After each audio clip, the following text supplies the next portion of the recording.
여러분 상상력을 조금만 발휘해 볼까요? 지금 여러분의 손에 쌀 2말, 그러니까 대략 한 16kg 정도 되는 쌀자루가 하나 덩그러니 들려 있습니다. 16kg이면 제법 무거운데요. 그렇죠. 근데 중요한 건 그게 여러분이 가진 전 재산의 전부라는 거예요. 뭐 덮을 담요 한 장조차 없어서 매일 밤 그 뼈를 에이는 추위 속에 막 몸을 웅크려야 하고요. 네, 진짜 상상만 해도 너무 막막합니다. 게다가 하루에 딱 한 번 소금만 대충 뿌린 주먹밥 하나로 간신히 배를 채우면서 버텨야 합니다. 언제 끝날지도 모르는 피난길 한가운데서 말이죠. 사실 대부분의 사람들은 그런 극단의 상황에 처하면 진짜 며칠 버티지 못하고 깊은 절망에 빠지기 마련이거든요. 맞아요. 그런데 인간이 자신의 그 존엄성을 잃지 않으려고 막 발버둥 칠 때 그 지독한 절망이 정말 뜻밖의 기적으로 탈바꿈하기도 하더라고요. 네, 아주 놀라운 일이죠. 청취자 여러분, 안녕하세요. 오늘은 이지호 교육학 박사님의 자서전 하나님의 축복이 있는 삶을 깊이 있게 살펴보겠습니다. 방금 그 묘사해 주신 쌀 2말과 소금 주먹밥의 상황은요. 단순히 물리적인 빈곤을 넘어서는 진짜 생존의 한계점입니다. 네, 그야말로 벼랑 끝이잖아요. 맞습니다.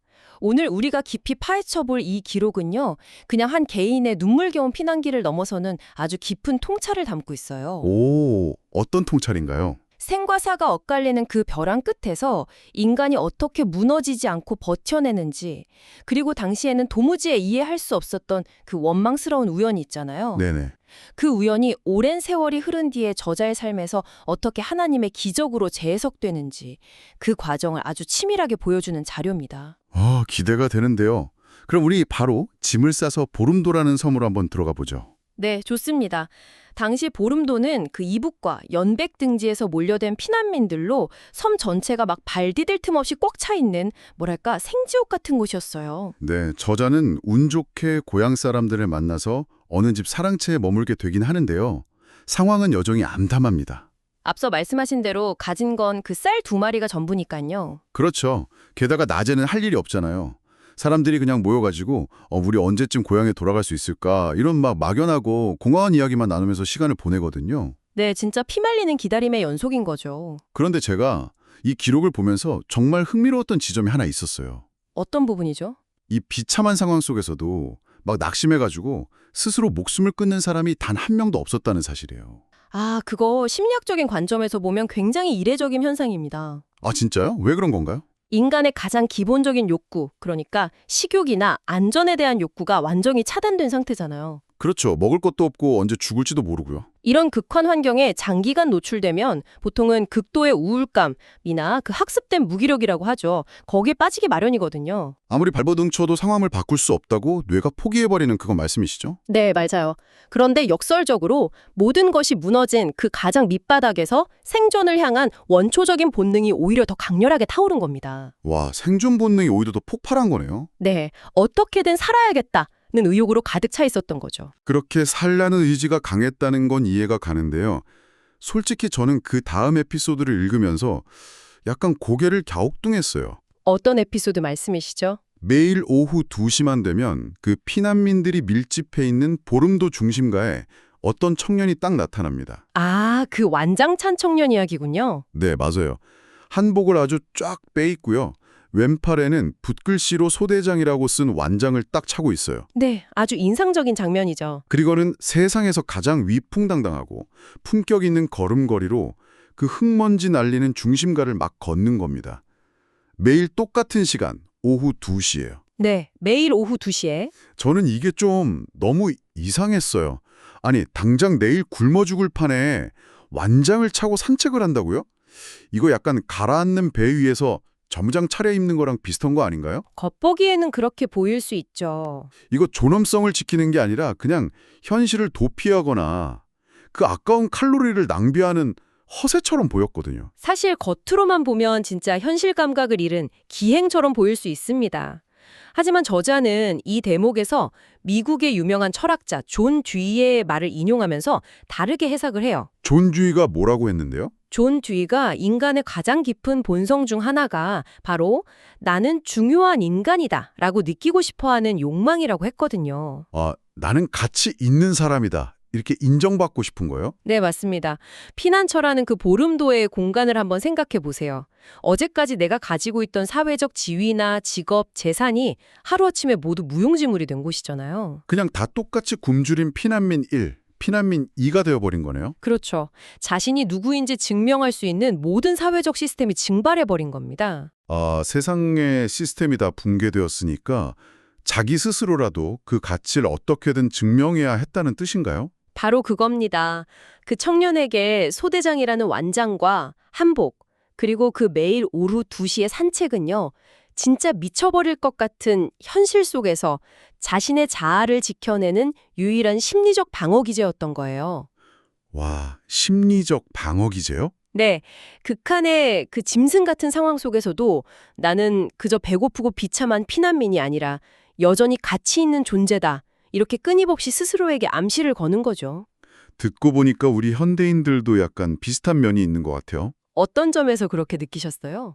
왜 막 극심한 스트레스를 받거나 갑자기 실직 같은 위기 상황에 처했을 때 평소 하던 아침 루틴을 엄청 고집스럽게 지키거나 옷차림에 더 신경 쓰는 사람들 있잖아요. 네, 아주 정확한 비유입니다. 그게 바로 내면의 붕괴를 막아주는 단단한 지지대 역할을 하는 거거든요. 아, 그러니까 그 청년의 산책은 현실 도피가 아니라 가장 적극적인 형태의 자아 방어였군요. 맞습니다. 일상에서 우리가 지키려는 작은 루틴들이 결국 나라는 사람을 지탱하는 기둥이라는 걸 생각해보면 그 우스꽝스러워 보였던 산책이 진짜 눈물겹고 숭고하게까지 느껴지네요. 인간의 존엄성이 빛나는 순간이죠. 하지만 안타깝게도 현실은 마음가짐만으로 다 해결되진 않잖아요. 그렇죠. 물리적인 한계가 찾아오니까요. 네, 한 달이 딱 지나니까 결국 저자의 그 마지막 생명줄이었던 쌀 2마리가 완전히 동이 나버립니다. 올 것이 온 거네요. 돈도 없고요. 혹시 꼬깃꼬깃 숨겨둔 돈이 좀 있다 한들 섬 전체에 쌀이 없으니까 구할 수도 없는 완벽한 한계 상황이 온 겁니다. 이제 정말 서서히 굶어 죽어갈 일만 남은 거죠. 물리적인 자원이 완벽하게 소진된 그야말로 제로의 시점입니다. 희망이라는 것도 어느 정도 육체적인 에너지가 뒷받침되어야 유지될 수 있는 거거든요. 배가 고프면 긍정적인 생각도 안 나잖아요. 맞아요. 그 생존의 동력 자체가 꺼져버린 겁니다. 인간의 사고방식이 가장 극단적이고 위험하게 변하는 순간이 바로 이렇게 인지적 여유가 완전히 사라졌을 때 찾아옵니다. 아, 그래서 그런 극단적인 선택을 하게 된 거군요. 그때 고향집 바로 옆에 살던 4살 위의 이웃 김경섭이라는 형이 저자를 찾아옵니다. 네, 아주 중요한 인물이죠. 그리고 아주 섬뜩한 제안을 해요. 나는 오늘 밤 북쪽 연백해안 그리고 고향집으로 다시 들어간다. 여기서 굶어 죽거나 가다가 인민군 총에 맞아 죽거나 어차피 죽는 걸 마찬가지다. 어휴, 진짜 절박한 상황이네요. 요행이 설아 집에 들어갈 수도 있으니 시도나 해보자. 너도 갈래? 이렇게 묻습니다. 진짜 무서운 제안이죠. 저자는 그 자리에서 형이 간다면 나도 갈래 하고 바로 따라 나서요. 근데 저는 이 부분을 보면서 진짜 숨이 턱 막히더라고요. 어떤 점이 그렇게 답답하셨어요? 아니, 이게 불타는 방 안에서 타 죽을 것인가? 아니면 창문 밖 천길 낭떠러지로 뛰어내릴 것인가를 고르라는 거잖아요. 과연 이걸 이성적인 선택이라고 부를 수 있는 걸까요? 사실 선택이라기보다는 그냥 공포에 쫓겨서 낭떠러지로 떠밀린 상황에 가깝다고 봐야죠. 심리학에서 말하는 일종의 인지적 협착 상태에 빠진 겁니다. 인지적 협착이요? 네, 극도의 스트레스 상황에서는 인간의 시야가 말 그대로 터널처럼 좁아져요. 굶어 죽는다는 건 너무나 고통스럽고 매 순간 뼈저리게 느껴지는 확정된 공포잖아요. 매일매일 배가 고프니까 당장 느껴지죠. 반면에 바다를 건너다 총에 맞는 것은 뭐 죽을 확률이 99%라고 해도 어쨌든 1%의 요행이라는 변수가 존재하거든요. 아, 100% 확실한 고통보다는 아주 미미하더라도 희망이 좀 섞여 있는 그 확률적인 죽음에 개된 거군요. 맞습니다. 게다가 이웃집 형이 주도적으로 딱 제안을 하니까 거기에 확 휩쓸려 버린 느낌도 들어요. 아주 중요한 포인트를 짚으셨어요. 극도의 절망 속에서는 합리적인 계산 능력이 완전히 마비가 됩니다. 뇌가 더 이상 복잡한 결정을 내릴 에너지를 잃어버리는 거죠. 아, 너무 지쳐서 생각하기도 싫어지는 거네요. 우리도 직장이나 일상에서 막 번아웃이 심하게 오면 아주 사소한 결정조차 못 내리고 누군가 그냥 이거 해 라고 할 때 맹목적으로 따라가게 되는 경험 하잖아요. 네네, 오늘 점심 뭐 먹을까 물어봐도 그냥 아무거나 먹자고 하게 되잖아요. 딱 그거예요. 저자 역시 마찬가지입니다. 스스로 결정을 내릴 에너지가 다 고갈된 상태에서 형이라는 의지할 대상이 나타나서 방향을 딱 제시하니까 자신의 운명을 통째로 넘겨버린 겁니다. 아, 형이 간다면 나도 간다. 이 대답이 그냥 나온 게 아니군요. 네, 생사에 대한 그 무거운 판단 책임을 타인에게 넘겨버림으로써 엄청난 공포를 조금이나마 덜어내려는 무의식적인 생존 본능이 깔려 있는 거죠. 그렇게 심리적인 배경을 이해하고 나니까 그날 밤 8시의 상황이 얼마나 끔찍했을지 진짜 피부로 확 와닿습니다. 칠흑 같은 어둠 속에서 조그만 낚싯배에 몸을 싣고 출발하잖아요. 네, 보름도 부두를 조용히 빠져나옵니다. 목표는 북쪽 연백해안이고요.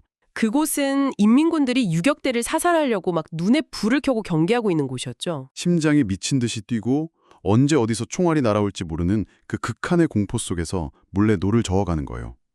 사실상 진짜 죽으러 가는 길이나 다름없죠. 네, 그 숨막히는 긴장감이 텍스트 너머로 전해집니다. 그런데 바로 이 순간 이야기의 전체 흐름을 완전히 뒤바꿔 놓는 예상치 못한 일이 쾅 하고 벌어집니다. 바다 한가운데에서 자연의 통제를 벗어난 아주 압도적인 상황과 마주하게 되죠. 보름도 북쪽 모퉁이를 돌아서 한참을 조심조심 나아가는데 갑자기 정말 말도 안 되게 강한 돌풍이 훅 불어닥칩니다. 돌풍이요? 엔진도 없는 조그만 낚싯배였잖아요. 맞아요. 그 작은 배가 막 집채만한 파도에 낙엽처럼 요동치기 시작하는 거예요.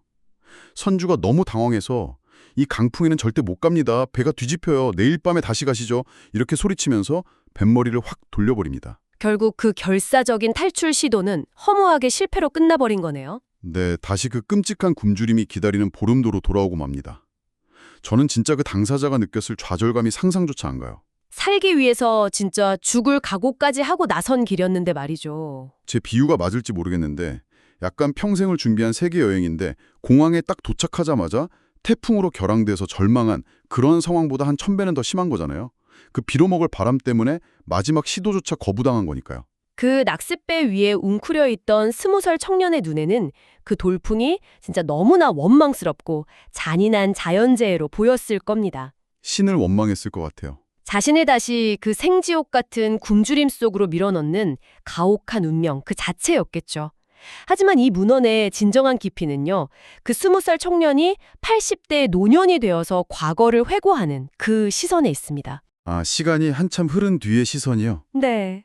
저자는 기나긴 삶을 살아내고 뒤를 돌아보면서 이 끔찍했던 좌절의 순간을 어떻게 평가할까요? 글쎄요, 정말 운이 나빴다고 생각하지 않았을까요? 아닙니다.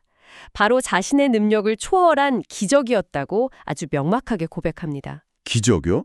배가 돌아왔는데 그게 왜 기적인 거죠? 아, 그 돌풍이 아니었다면 완전히 다른 끔찍한 결말이 기다리고 있었을 거라는 뜻인가요? 네, 맞습니다.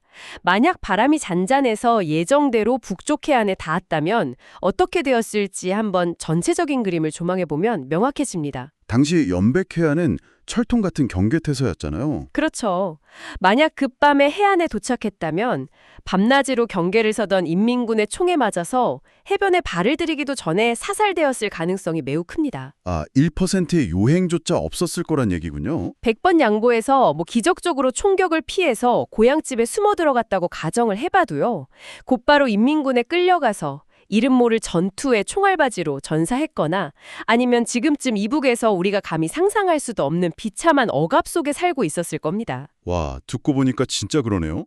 결국 청년의 그 마지막 생존 계획을 철저하게 부숴버린 그 거친 방해물이 80년이 지난 후에 저자에게는 단순한 우연이나 자연현상이 아니게 된 거군요. 정확합니다. 자신의 생명을 더 큰 위험으로부터 보호하고 살려내기 위한, 다시 말해서 하나님의 극적인 개입이었다고 해석을 한 것이죠. 신이 아니라 하나님이 직접 막아섰다. 이렇게 본 거네요. 그렇습니다. 종교적인 신념을 떠나서 저자의 시각으로 보자면 그 원망스러운 돌풍은 단순한 날씨의 변덕이 아니었던 거예요. 자신을 죽음의 구렁텅이에서 건져낸 필연적인 구원의 손길이었던 겁니다. 나를 살린 거다. 우리가 살면서 겪는 수많은 실패와 좌절, 내 계획이 산산조각 나는 그 고통스러운 순간들이 사실은 우리를 더 큰 재앙으로부터 막아주는 보호막일 수 있다는 아주 묵직한 통찰을 던져주는 대목입니다. 정말 소름이 돋는 통찰이네요. 그런데 여러분, 이야기는 여기서 끝이 아닙니다. 실패의 쓴맛은 안고 다시 보름도로 돌아와서 막 기절하듯 잠이 들었거든요. 지칠 대로 지쳤을 테니까요. 네. 그런데 다음날 아침 밖이 너무 소란스러워서 눈을 딱 뜹니다. 사람들에게 무슨 일인지 막 물어봤더니 저기 인천 가는 엄청나게 큰 배가 들어와서 사람들이 타느라 난리가 났다 이러는 거예요. 진짜 하늘이 무너져도 솟아날 구멍이 있네요. 저자도 그 말을 듣자마자 단숨에 바닷가로 달려갑니다.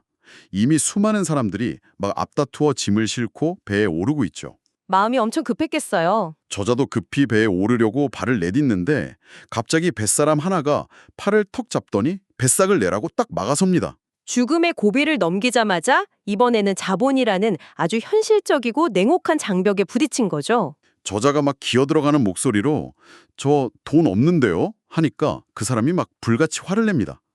이 녀석이 돈도 없이 어딜 타려고 당장 저리 가! 하면서 매몰차게 소리를 치는 거예요. 야, 진짜 눈앞에서 동아줄이 끊어지는 기분이었겠어요. 저자는 겁에 질려서 한쪽 구석으로 쫓겨납니다. 다른 사람들의 짐도 막 다 실리고 밧줄도 풀고 이제 배가 막 떠나려는 그 찰나였어요. 저자의 머릿속에 이 배를 못 타면 나 정말 여기서 굶어 죽는다 라는 생각이 번쩍 듭니다. 진짜 절체절명의 순간이네요. 그리고 여기서 생존을 향한 저자의 아주 놀라운 기지와 소통 능력이 발휘됩니다. 어떻게 했나요? 그 무서운 뱃사람에게 다시 다가가서 딱 이렇게 말해요. 나는 연백에서 온 피난민입니다. 쌀도 돈도 없고 이대로 남겨지면 죽습니다. 네. 내가 이 배를 칸다고 이 큰 배가 가라앉지는 않을 겁니다. 하지만 선생님이 허락해 주시면 선생님은 이 젊은이의 생망을 구하시는 겁니다. 아주 간절하고 뼈저리게 호소를 하죠. 와, 대단한 순발력이네요.